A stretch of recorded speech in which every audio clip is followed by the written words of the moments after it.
Hello everyone, welcome to my channel and welcome back to my another new vlog. আমি সুদীপা নিয়ে চলে এসেছি একটা নতুন ব্লগ ভিডিও তোমাদের সাথে। তো যেদিনকার ব্লগটা শেয়ার করছি সেদিনটা ছিল শিবরাত্রির আগের দিন, মানে হচ্ছে গিয়ে 25শে ফেব্রুয়ারি। তো তখন সকাল ওই 9টা মতো বাজে। আমি রেডি হয়ে গেছি দেখে বুঝতেই পারছো। কারণটা হচ্ছে আমার বান্ধবী বিয়ের আগে পুজো দিতে যাবে, যেখানে গাদি আর কি ওদের, সেখানে পুজো দিতে যাবে। তো নিয়ে যাবে হচ্ছে আমার দাদা। সে আমার বান্ধবীর আবার মামাও হয়। তো যাই হোক, আমাকে ওরা বলেছিল যে 9টার সময় বেরোবে। আমি যথারীতি রেডি হয়ে বসে আছি, কিন্তু তাদের কোনো পাত্তা নেই। তারা এখন রেডি হওয়া তো দূরের কথা, আমার দাদাই এখনও বাড়ি থেকে বেরোয়নি। মানে সে আসবে, তারপরে আমাদেরকে নিয়ে যাবে। মানে কি অবস্থা! আমি বুঝেছিলাম ওরা দেরি করবে, তাই দেরি করেই করেছিলাম, কিন্তু ওরা অনেক দেরি করে ফেলেছে। দেখো 9টা 34 বাজে, আমি হাঁ করে পথের দিকে চেয়ে বসে আছি যে ওরা কখন আসবে, কিন্তু ওদের আর পাত্তা নেই। আমি সেজে গুজে রেডি হয়ে অনেকক্ষণ বসে থাকার পর 10টার পর বোধহয় ওরা এসেছিল। তো যাই হোক, বিয়ের আগে পুজো দিতে হয় আর কি। তো সেই কারণেই পুজো দিতে যাওয়া। আমিও সঙ্গে যাচ্ছি কারণ আমার কিছু কাজ আছে এই বিয়ে রিলেটেডই, আর ওদের সাথে যাচ্ছিলাম। আর সেই দিনটাই ছিল আমাদের তিনজনের একসাথে ঘুরে বেড়ানোর লাস্ট দিন, আমার বান্ধবীর বিয়ের আগে। তো এই যে ওনারা দুজন এসেছেন আমাকে নিতে। যাই হোক, এবার যাব পুজো দিতে। অনেকটাই দেরি হয়ে গেছে, কিন্তু যাই হোক, দেরি হলেও মানে আমাদের হিসাবে দেরি হয়েছে, কিন্তু পুজো দিতে যাওয়া অনেকটা তাড়াতাড়ি হয়ে গেছে। কারণটা কি সেটা আস্তে আস্তে বলছি। তো যে বেরিয়ে পড়েছি, চারিদিকে শুধু সবুজ মাঠ। এখন ধান পোতা চলছে, গ্রীষ্মের ধান পোতা, মানে এই ধানগুলো গ্রীষ্মকালে উঠবে। চারিদিকটা সবুজ, দেখতেও যেন বেশ ভালো লাগে। তো যাই হোক, ঝড়ের গতিতে দাদা নিয়ে তো যাচ্ছে আমাদেরকে, কিন্তু গিয়ে এসে আমাদেরকে অনেকক্ষণ বসে থাকতেই হয়েছে। আর যেই গ্রামটা যাচ্ছি, সেই গ্রামটা আমাদের বাড়ি থেকে বেশ কিছুটা দূরেই ছিল। তো যাই হোক, এই মাঠ ঘাট পেরিয়ে যাচ্ছি। আর এরই মাঝে, পুজো দেওয়ার মাঝেও আমার বান্ধবীর আরও কয়েকটা কাজ রয়েছে, নিমন্ত্রণ করা। নিজের বিয়ের নিমন্ত্রণ বেচারা নিজেই করছে।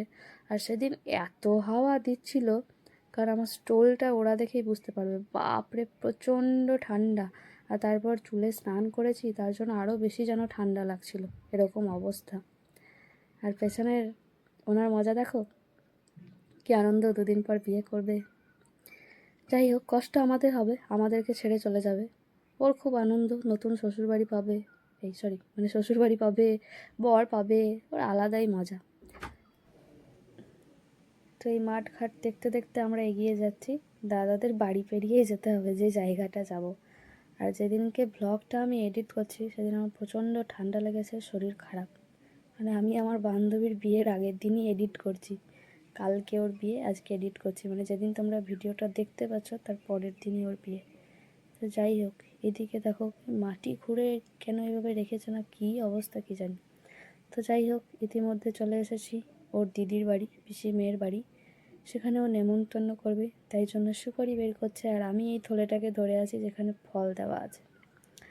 হ্যাঁ, সুপারি দিয়েই নেমন্তন্ন হচ্ছে। সুপুরি বা সুপারি, মানে সুপারি বলে, আমরা বলি সুপুরি।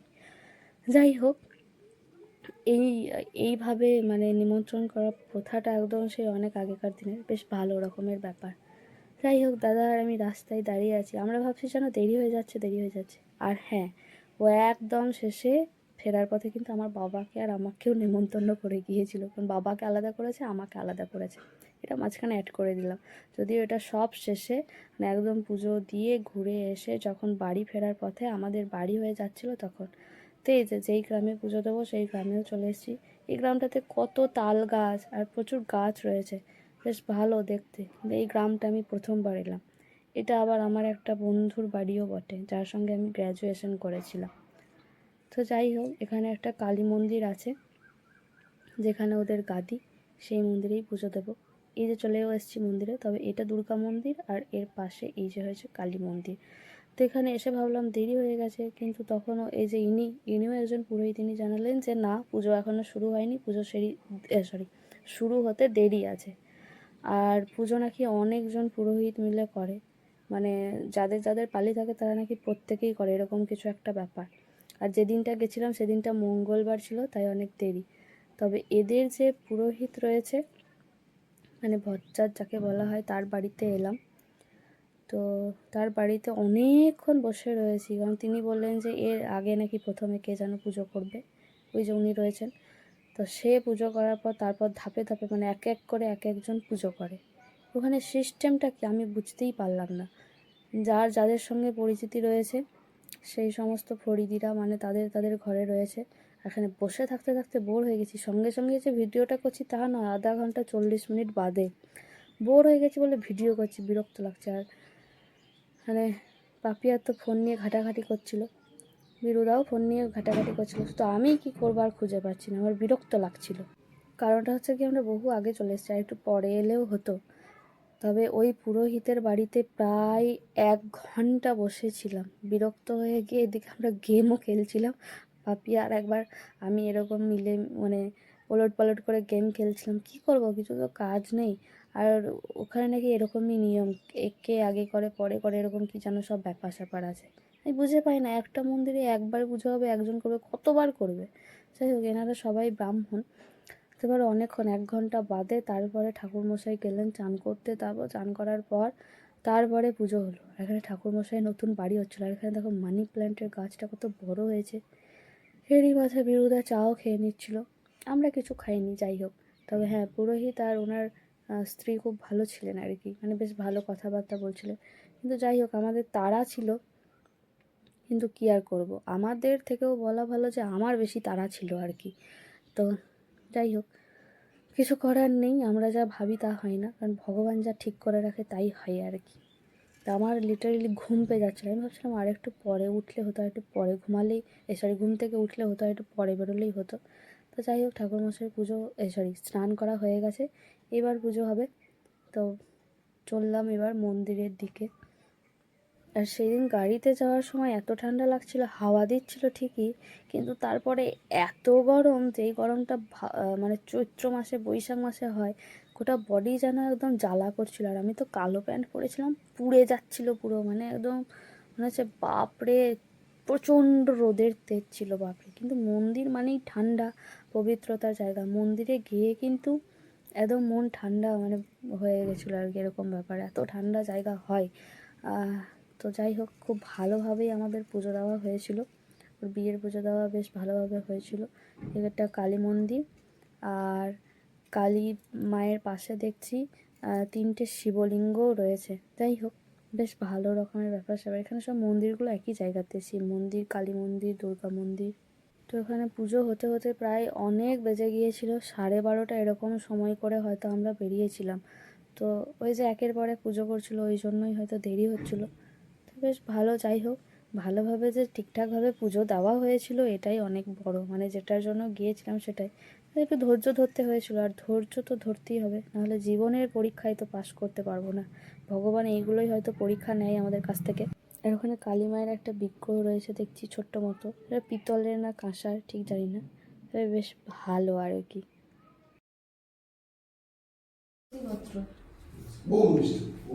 oğlum bir şey olmasın da harbi maşı. Todo sabe. Para muito. Semua biar semua hal para pun sama si nas. Itu kan jadi nase. Jangan semua biar. দেখে সুদিবা কাশু গোত্র। Ini terus info sini bisa selalu lah. Jangan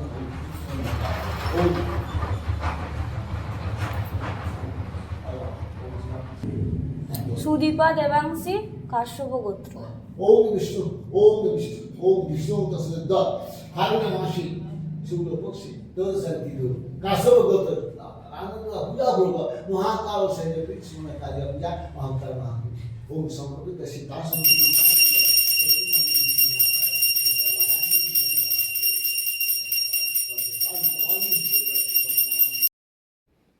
যার বিয়ে তার নামে তো পুজো দেওয়া হয়েছে, যেহেতু আমিও উপোস করেছিলাম তাই আমার নামেও একটা পুজো দেওয়া হলো আর কি। তো এই যে মন্দিরটা একবার ভালো করে দেখালাম, মায়ের বিগ্রহ আর শিবলিঙ্গগুলো দেখালাম। তারপর ওখান থেকে আমরা বেরিয়ে গেলাম, বেরিয়ে এখন যাব আমার দাদার বাড়ি, কারণ সেখানেও আমার বান্ধবী যাবে নিমন্ত্রণ করতে আর কি। আর এরই মাঝে বাজারে একটু কাজ ছিল আমার, যেটা হচ্ছে গিয়ে এনার বিয়েতে যেই শাড়িটা পরবো সেই শাড়িটার ব্লাউজ বানাতে দেওয়া ছিল, তো আমি যেখানে বানাই সেখানে দেওয়া হয়নি। তো যাই হোক, এখানে এটা বাজারে দিয়ে দিয়েছিলাম। তারপরে এই যে ট্রেন দেখতে দেখতে রেল লাইনের পাশ ধরে যাচ্ছি, কি সুন্দর! বেশ এই রাস্তার পাশ দিয়ে যখন ট্রেন যায় না, আমার দেখতে দারুণ লাগে। যাই হোক, আমরা ভেবেছিলাম যে পুজো দেওয়া দেরি হলেও ওখানে তাড়াতাড়ি নিমন্ত্রণ সেরে বাড়ি চলে যাব, কিন্তু ওই যে কপালে যা আছে তাই হবে, আমরা ভাবলেই তো আর হবে না।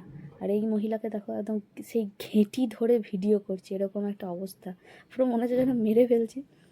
যাই হোক, কী আর করবো, এটাই তো শেষ ভিডিও, মানে শেষ ঘোরা ছিল সেদিন আমাদের একসাথে, ওর বিয়ের আগে। যাই হোক, মোড়ে তো যাচ্ছি না, যে আর কোনোদিন ঘুরতে পারবো না এরকম ব্যাপার, তো দাদাকে একটু ভিডিওতে নিয়ে নিলাম আর কি।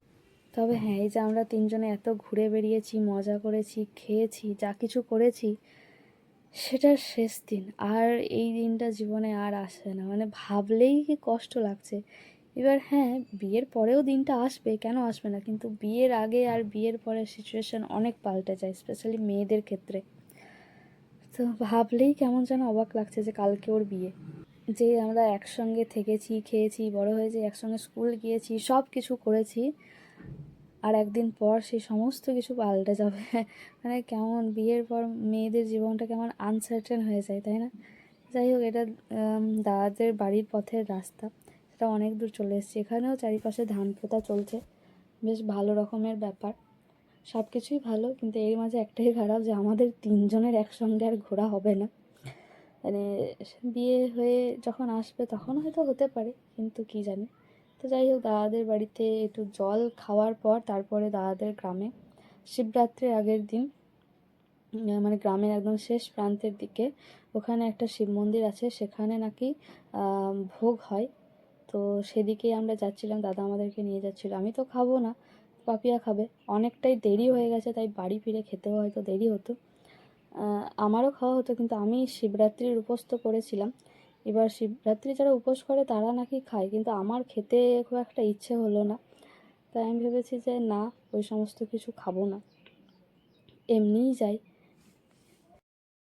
আসলে আমি না এলে ওরাও আসতো না, তাই আমি বলেছিলাম হ্যাঁ ঠিক আছে খাবো, কিন্তু যাওয়ার পর আর খাইনি। আর এই প্রান্তটা একদম গ্রামের শেষ প্রান্তে, বাপরে কত দূর, একদম নদীর মাঝখানে, মানে নদীর ধারে, খুব সম্ভবত দ্বারকা নদী ওটা, দ্বারকা নদীর ধারে ওই যে দূরে গাছটা দেখা যাচ্ছে, মানে এত ঝাঁকালো গাছ, ওটা বট গাছ, ওইখানেই মন্দিরটা আছে। প্রচুর লোকজন যাতায়াত করছে। তো ওখানে পৌঁছেছিলাম তখন ওই 1:10-15 বাজে, আর আমি যেহেতু খাইনি, তাই আমাকে দাদার একটা বোন আমাকে সুজি বানিয়ে দিয়েছিল। তো আমি মাসির বাড়িতে ওই সুজিটা খেয়েছিলাম, তারপর বাড়ি গিয়ে পরে আমি ভাত খেয়েছিলাম, ভাত খেতে আমার প্রায় 5টা বেজে গেছিলো। আর তখন দেখছি প্রচুর লোকজন। যাই হোক, এটা তেমন কিছুই লোকজন নয়, এর পরে আর আধ ঘন্টা পরে মানে এত লোক জমায়েত হয়েছিল ওখানে, বাপরে, ওখান থেকে বেরিয়ে আসাটাই দুষ্কর হয়ে গেছিলো। তো যাই হোক, এখানে এদিকে মহাপ্রসাদ একদিকে রান্না চলছে আর একদিকে বিতরণ করা হচ্ছে, অনেক লোকজন ছিল, মানে ওখানে কিন্তু 2-2.5 হাজার এরকম লোকজন হয়তো খাওয়া দাওয়া করে, এরকম কিছু একটা ব্যাপার। তো যাই হোক, চলো এখানেই ভিডিওটা আজকে শেষ করছি। ভালো লাগলে অবশ্যই লাইক, কমেন্ট, শেয়ার, সাবস্ক্রাইব করে দিও, আর অবশ্যই তোমাদের সহযোগিতা একান্ত কাম্য, তোমরা পাশে থেকো, নতুন যারা রয়েছে প্লিজ সাবস্ক্রাইব করে দিও। দেখা হবে নতুন একটা ভিডিওতে, ততক্ষণ বাই, আসছি, টাটা। আসছি কেন বললাম জানি না, রাধে রাধে।